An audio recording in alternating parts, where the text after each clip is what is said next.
state of Colorado, we had a couple problems that we were faced with. Number one, the state of Colorado released some data showing our community benefit. Our numbers weren't as high as we would like them to see, despite having a pretty equitable charity policy in place.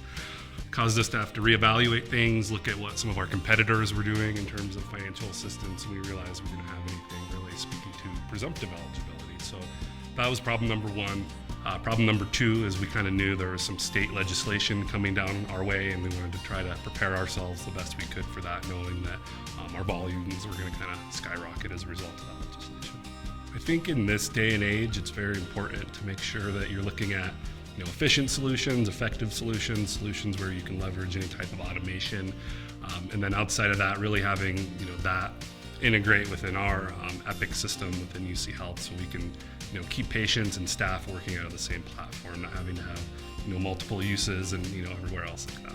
We had a number of relationships already with Experian, specifically with real-time eligibility, coverage discovery, so we knew it was a good partner to already have in our pocket.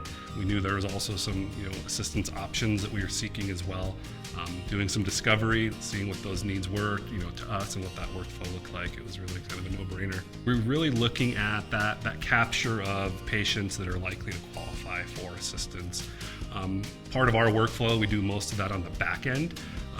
And so we look to see, okay, before we send a bad debt, before that patient otherwise would age out in our process, are they, 250 and below percentage of FPL?